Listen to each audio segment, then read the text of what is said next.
Hello, everyone.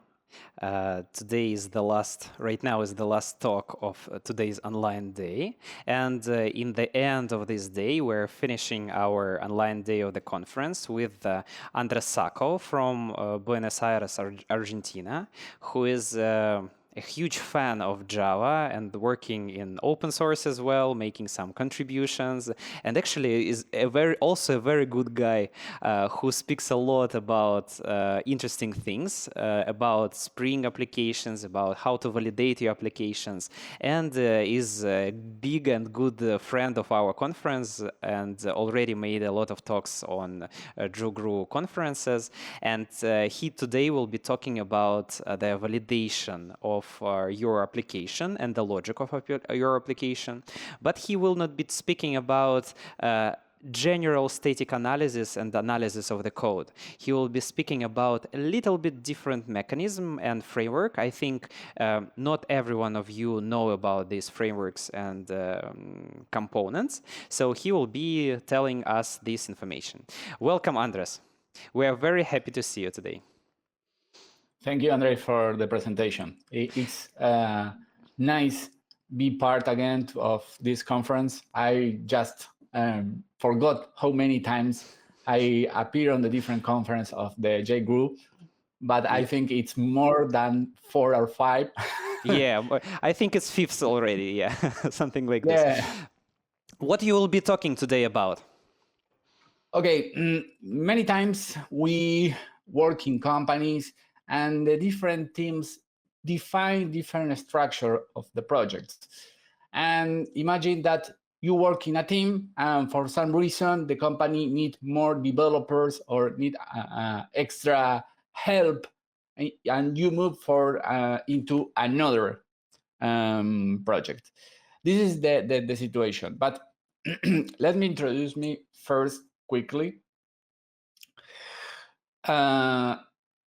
My name is Andres Sacco. I work as developer since 2007 using different languages. Most of them are connected with the JVM, like Kotlin, Scala, and Java. Also, I use Groovy, Clojure, and many others. I also use PHP and Node.js. I participate as technical reviewer on the different editorial around the world. So they send me a manuscript, a book. I do correction. The idea is improve the quality before that was published. I wrote some books, some theoretical, practical scenarios. Some of them appear on the presentation. There are more, but this is the most relevant.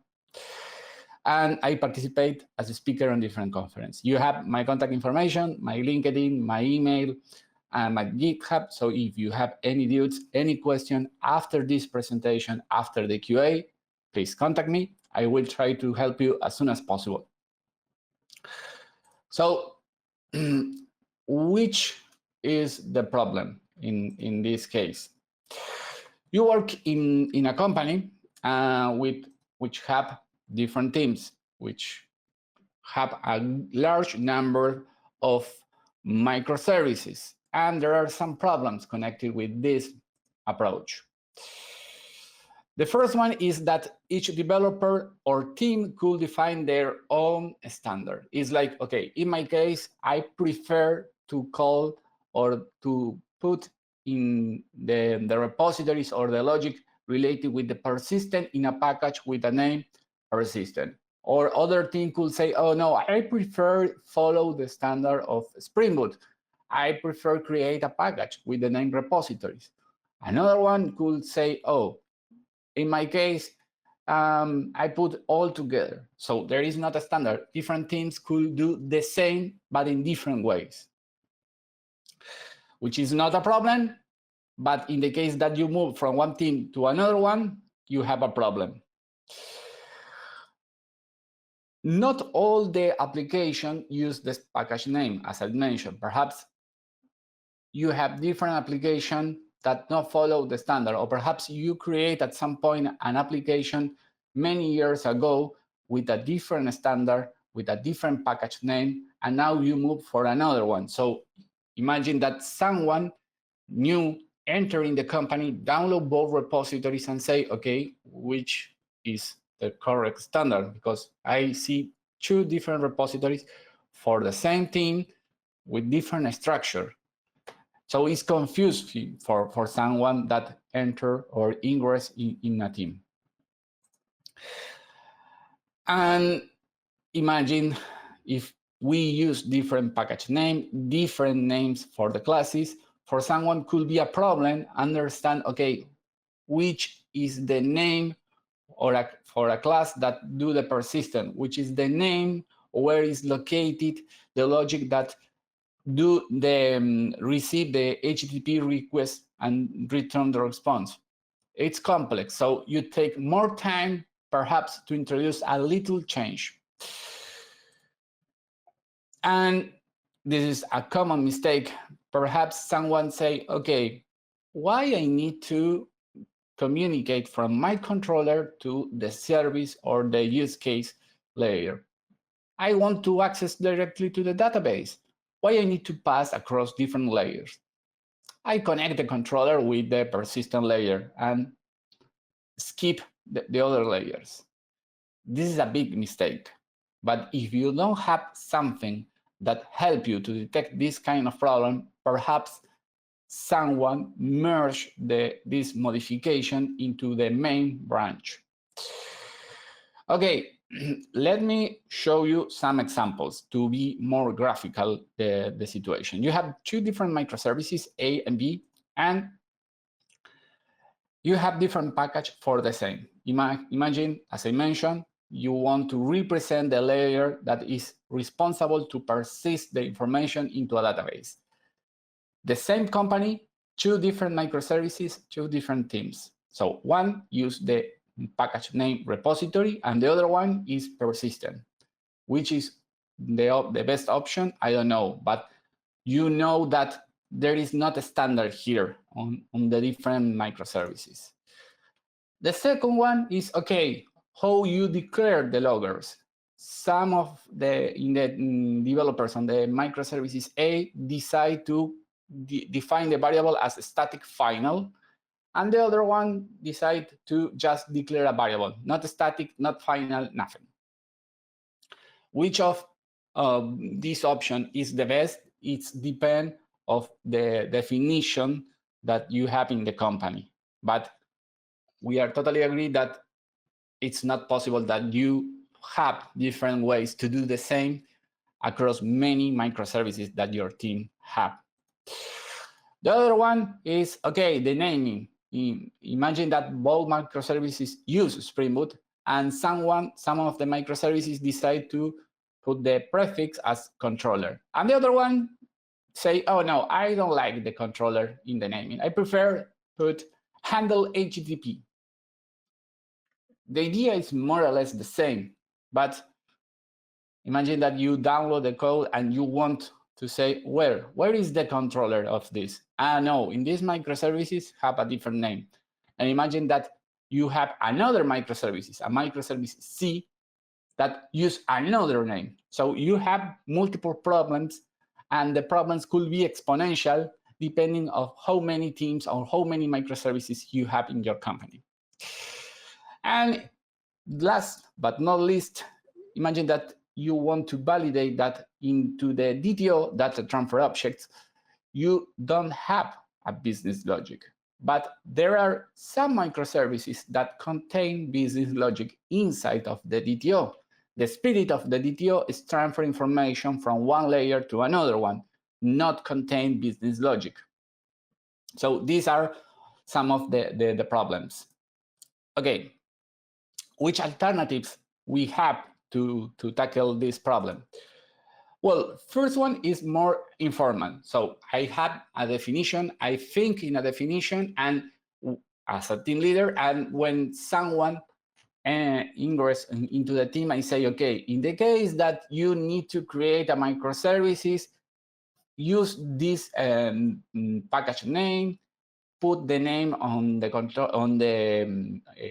controllers in that way. The persistent need to do this. The DTO not need to include business logic. It's an informal. I tell to another person. So imagine that the other person could forget some of the detail, or I could forget to tell some vital information. The next step is, okay, we need to create a document where we declare all these rules. We have like, okay, in the case that you want to create an application, you need to use this structure. The interaction between the different layers is this one. You need to follow these conventions. You have a document, but nothing more. So all the people that in the company that want to develop a feature use this document as like a Bible to say, okay, in the case that I need to do something, here is all the information. But you need that the other people on the company follow this document. And the last, but is the most important, is you can do automatically. You can use a tool, a framework that take the definition of the document and validate the code of the microservices. Do the work for you. Of course, you need to create these rules in the code, but it's an improvement from the previous approach. And okay, and while these informal approaches could fail, what are the reasons about this?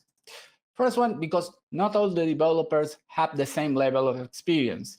Imagine that your company decide to hire a junior developer. Perhaps they don't know all the correct definition of the structure on a microservices, or perhaps never use Spring Boot, so they don't know many details that are vital to create a microservices.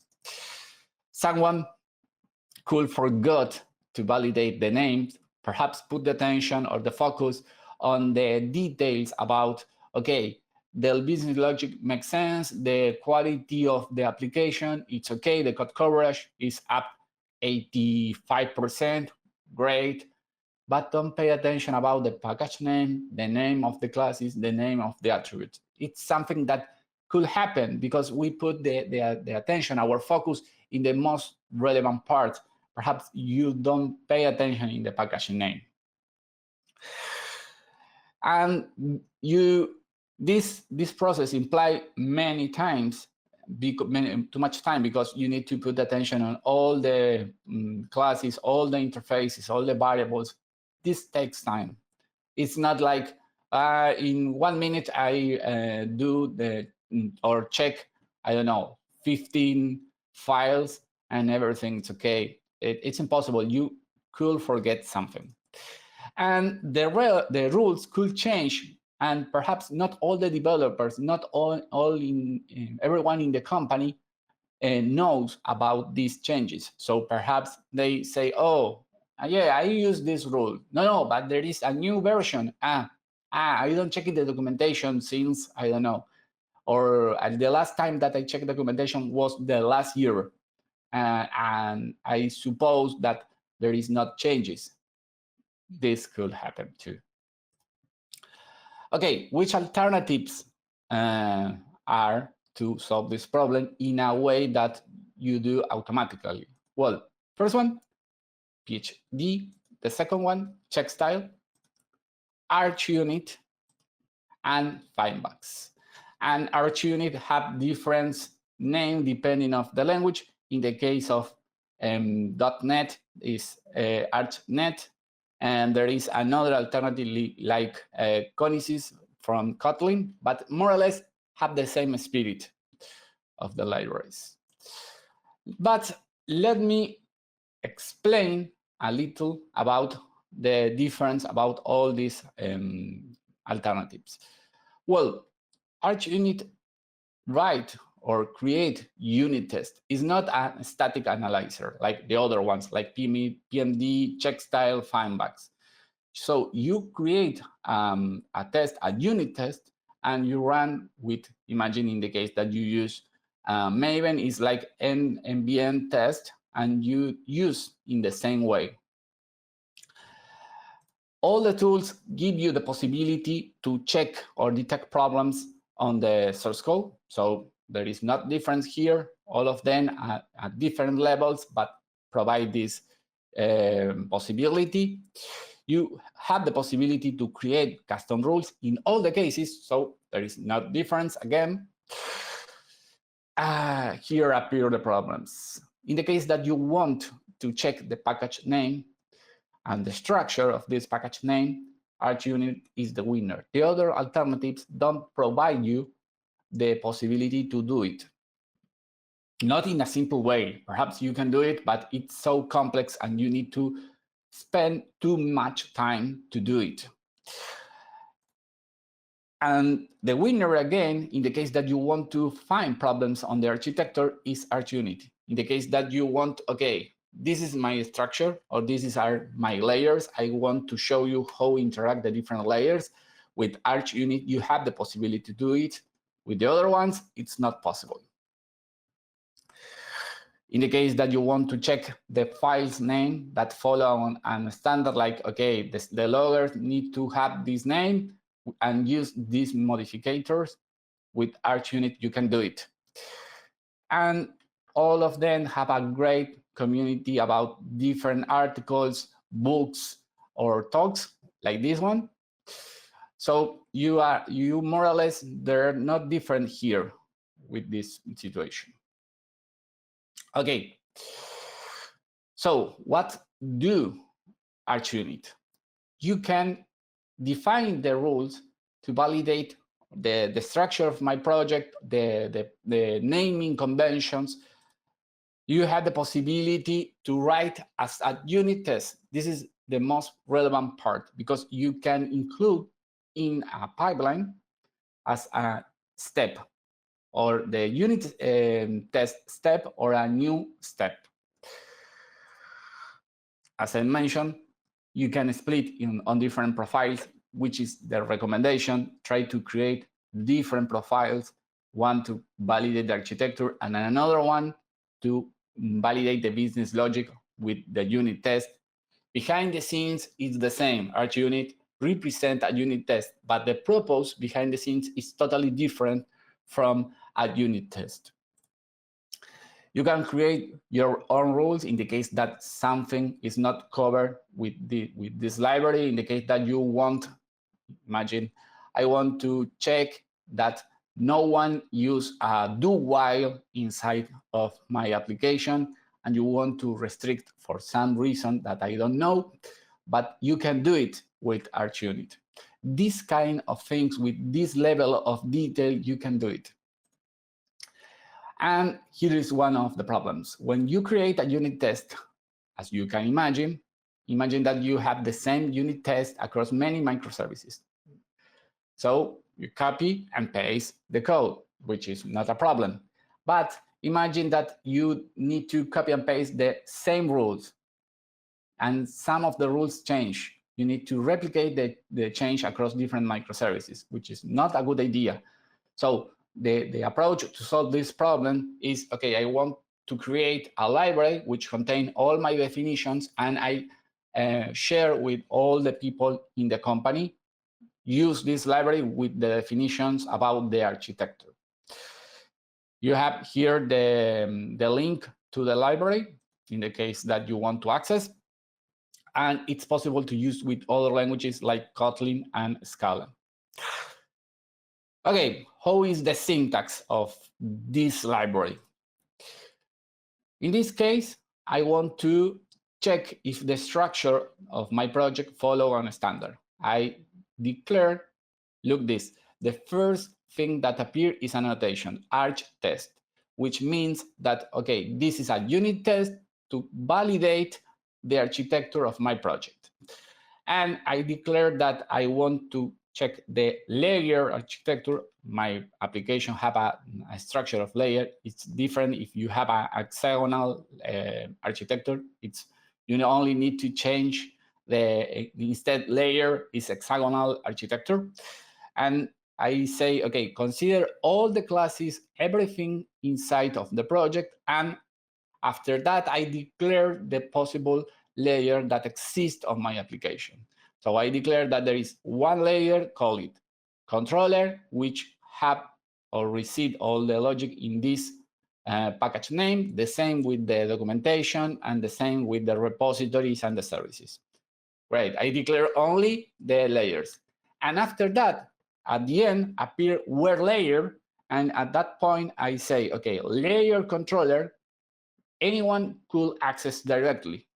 But in the case of the services, the controllers and another services could use it.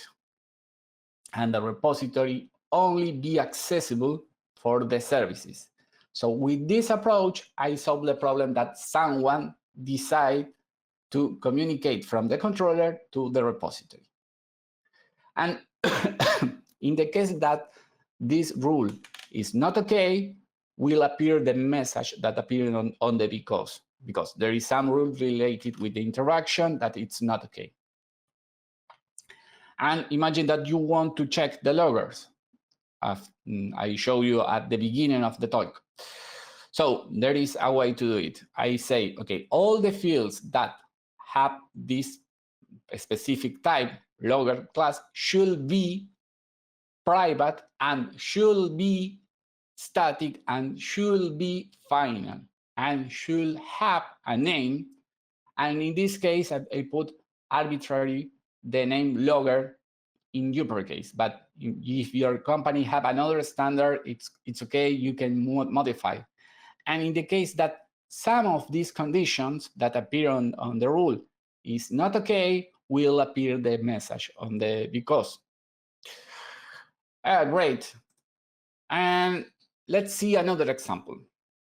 Imagine that you want to check if there are not cycles inside our application.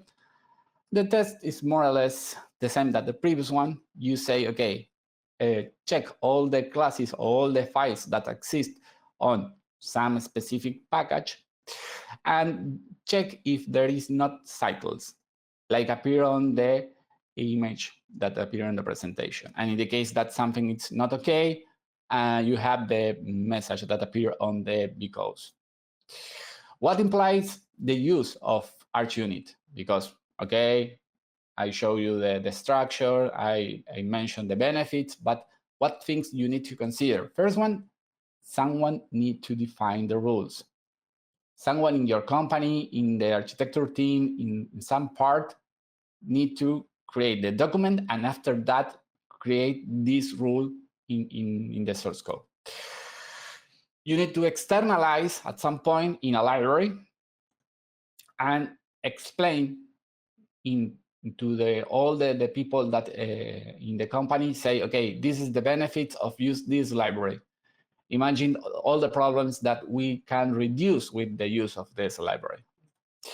And someone need to be responsible to keep updated this library. Imagine that someone, which could not be a technical person or not the same person that is responsible to keep updated this library, do the modification on the documentation, on the page on Notion or Jira or something like that. Someone need to be responsible to create the rules inside of ArchUnit. Okay, let me show you an example quickly. I will skip the full screen. I create this repository, which contains 2 different microservices and with 2 different branches. One is the main, which is the start point, and the second one is the final, where you can check the final solution of this. Okay, let me show you what implies this in the source code.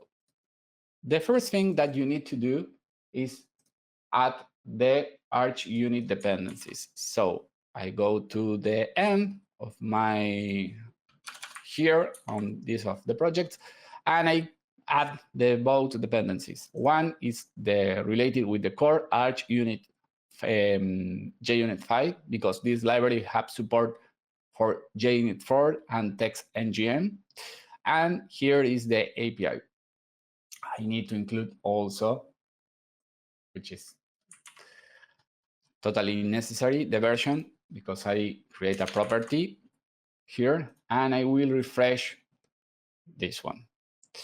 Okay, let's start creating our test. So I will create a package here on the API catalog with the name architecture. And after that, I will create another package which contain all the things that are general across the different layers. It's like the general things that I will use across everything on my application. What I will create here, well, is a suggestion. I created a class here which contain all my definition about the layers that exist on my application, the suffix of the different layers that exist, where is located the classes or the interface about each layer, like this in the package. Here you have the suffix, and here you have the layers. And I create some general method in the case that you have many times the same explanation about some rule that is broken. Instead to create many times the because closure with the same text, I prefer like, okay, create these two attributes, these two constant, and create a method that do the work for me to create this because. And I declare here which package ArchUnit need to scan or need to detect. Okay, let me show you another one. Let me create another class. Okay, let me explain this one. This rule, it's more or less the same that I show you on the presentation. The same happened with this one. And I create another one to detect that all the fields that are static and final on some specific classes need to be in uppercase, ignoring some specific cases, like this attribute, which is connected in most of the cases with the serializable. And in this case, I say, okay, all the variables need to be in uppercase. Okay, this is more or less a copy and paste about the presentation. So how I can run this? I go to API catalog and say ambient test. Simple. And let's see what happened with this. Oh, something failed. Okay, let me see what happened. Whoa, yep, we have a problem. Catalog controller, you have the definition of the logger on this class and not follow like logger should be static final and should have this name. Just check what happened here. And it's static, it's final, it's a logger. Okay, not follow the modificator, like the name, logger. Again, this is arbitrary. You can define your own definition of this. In my case, just for the example, I put this name. So I do the modifications and I run again the test to check what happened. Great. Everything is okay. So with this approach, you reduce the problems that could happen with about use. I create some, here are the examples that you can externalize the rules. It's not necessary that you declare in this way many times. You can use this, like create a method in a class that receive a package name and the package that you want to exclude, and the structure is the same that this. But what is the idea of this? Let me show you. Let's create another package, which is layers that represent all the logic on the different layers. I will create a controller rule, and look this, I call a method instead to create all these rules. This is a possible approach in the case that you use the same validation across many packages. So in the case that, okay, in this package, I want to validate these kind of things, and ignoring this path, it's okay, you can reuse the rule. And one little that I forgot to mention. Here is the most relevant part of the test. You need to declare with this annotation which is the package that you want to analyze.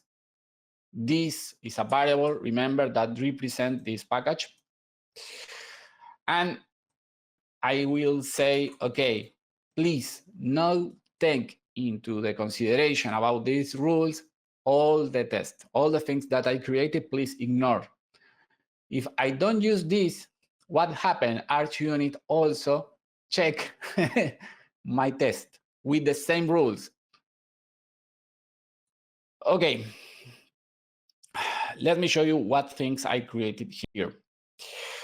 I created a rule that validates that in the case of the controllers, I use on these controllers, in this case, I use this annotation, get mapping, put mapping, and the other ones. Instead to use request mapping, which is the previous way to do it in the case that you use, I don't know, Spring Boot 1, but in Spring Boot 2, this is not a good idea. Spring Boot suggests to use this annotation instead. Represent the same idea, but as a suggestion is most verbose for us, like the say, okay, get mapping, post mapping, and have some improvements. So it's more or less the same, but I decide to say, okay, we'll not annotate it with this particular annotation. The method that exists or that are declared in the controller package should be, and be public, should be not annotated with this. And the same happened with me with the response body. So there are two different rules from different annotation. You can combine, yes, but it's a good approach, split on different rules to check if everything is okay or not. So let me run quickly and show the problem. Okay, there are multiple problems here. Documentation controller have the response body. So if I do the click on the, here I go to the documentation controller. On the controller, let me show you here. So if I remove it, the test will pass.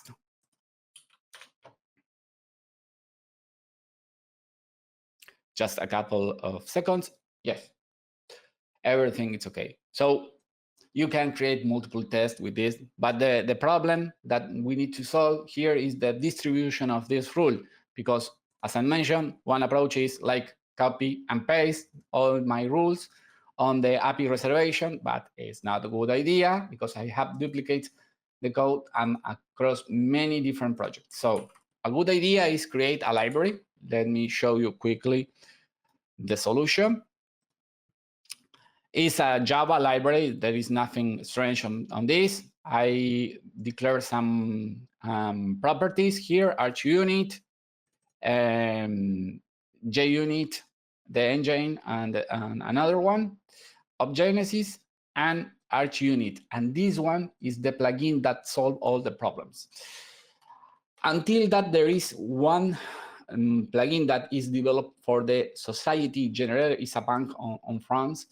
In the case that you want to externalize the rules, it's not possible. So this plugin make me possible to create a library with all the definition and use it across many other microservices. So I declare the dependencies here. Look, that is not in the scope test because the idea is to distribute across the different microservices. So I don't use these dependencies, like the test is like to create something. Here is the declaration of the plugin and the JUnit, and nothing more.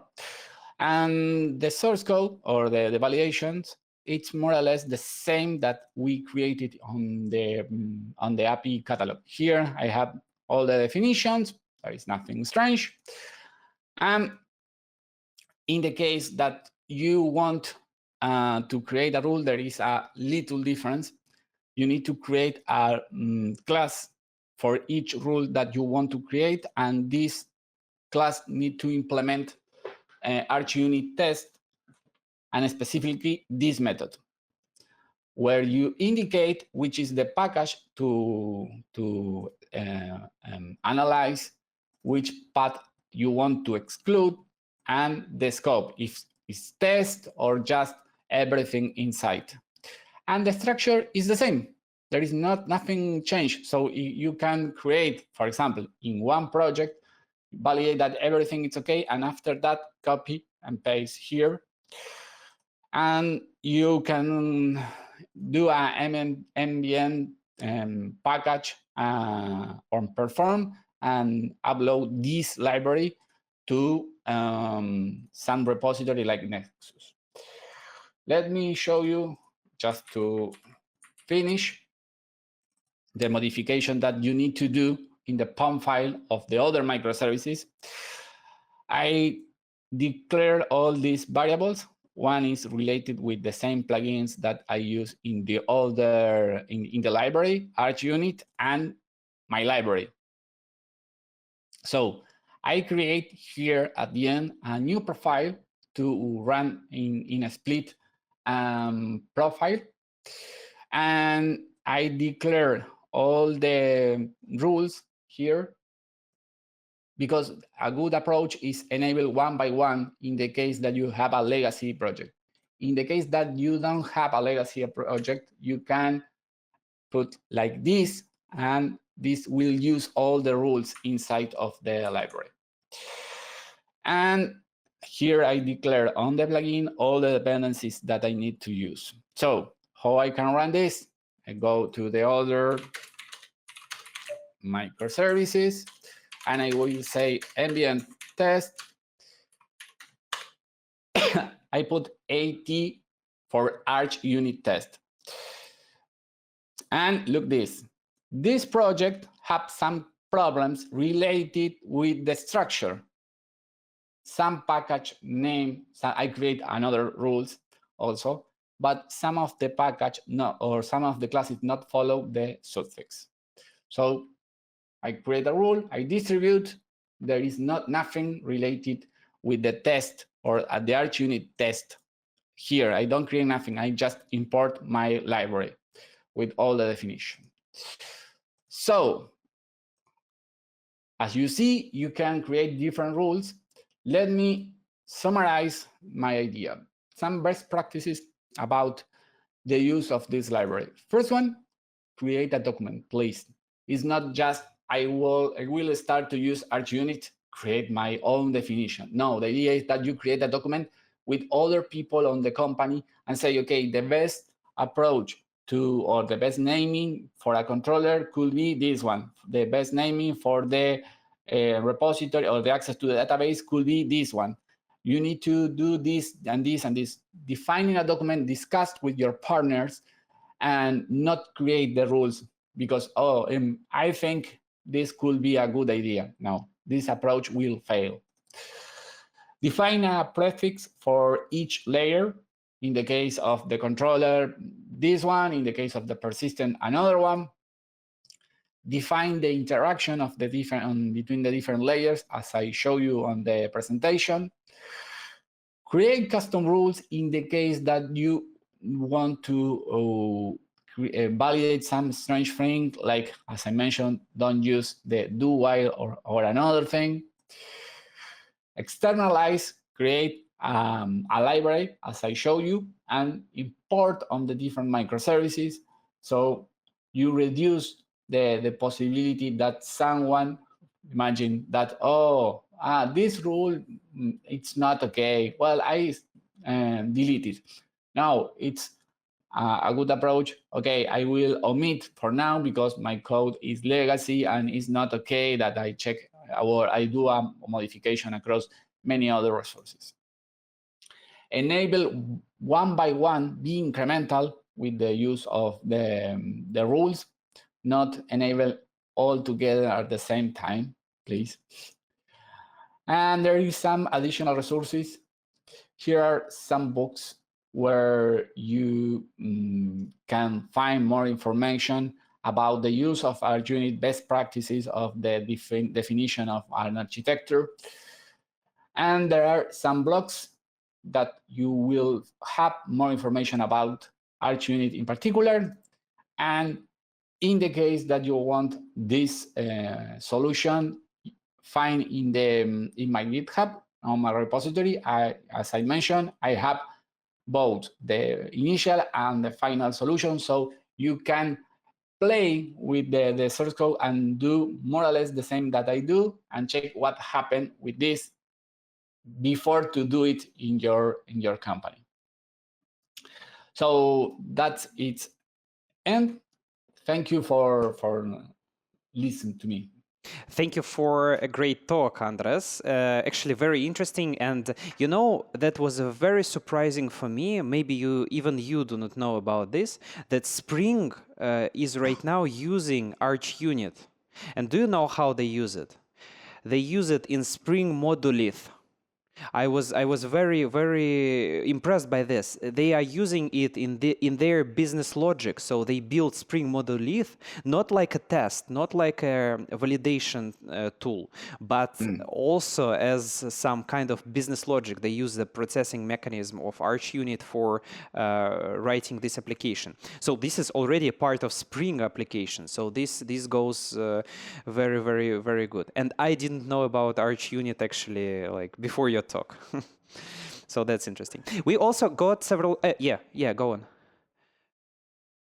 No, it's great because the library have, I think, more than 6 years of develop.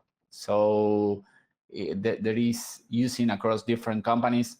In fact, many companies create plugins or libraries that provide extra support to ArchUnit. Exactly. So it makes sense that Spring take the advantage of the use of ArchUnit. And we also got actually a lot of questions. I'm very impressed by this.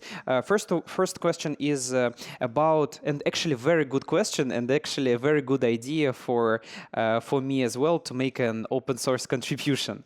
Are there any configurable standard check libraries for ArchUnit? So, for example, you have like a basic package of rules for Spring application, and it can be like an amazing library for Spring because they can be reused in multiple Spring projects. Yeah, no, but it's a good idea because if you use the library of the society generated, you can create your own libraries and distribute. It's okay, you can enable one by one, and there is not a problem. So I think Spring Boot it's a good candidate to create like a standard. The other rules depends in particular of each company, like the name of the loggers or the structure of the layers. But for example, all the controllers or the layers that handle the HTTP request not need to use request mapping. This is a common rule, and in fact appear on the official documentation of a Spring Boot saying, please not use this library. Please not use this annotation. So okay, it's interesting. Yeah, okay. The next question is about the applying of the rules simultaneously to both main and test classes. So what does the guy means about this? So for example, rules for matching the location of test classes and classes under test. So some relation between test classes and main classes. Is there any chance to write such rules? Yeah, you can create different standards. You can say, okay, in this case, I want to only analyze the test, and in this case, I only want to analyze the source code. But I suggestion is a suggestion, take or not. Try to create different set of tests in the case that you want to validate the test code and the business logic. Because if you use the same, perhaps will appear tons of problems. The first time that I ran without the exclusion was, oh, I need to change a lot of things. So it's possible, but create different set of rules. Okay, good answer. And we also got some notes about like Spring Monolith that I mentioned before. Like it uses ArchUnit for some validation. Maybe it's like comment to my to my initial statement. Anyway, I was also got the question about the original static analysis, and so why do people really use tools like ArchUnit instead of writing static analysis rules? What do you think about this? At the beginning, let me explain with a real situation that happened to me. I use PhD, Sonar, Cube, and many other tools, and I don't have the possibility to check everything that I want, like the structure of the layer, the interaction between the different layers, and many other things like, okay, on my DTOs, I want to have this standard. So the static analysis, yes, detect the problems, detect bugs, and many other things, but with this level of detail, which is so specific to my company, and I want to create some standard, it's not possible to do it. For the other purpose, it's okay in the case that you want to detect, oh, this could be plausible to create a null pointer exception. And the order of the import, it's not okay. Okay, great, thanks.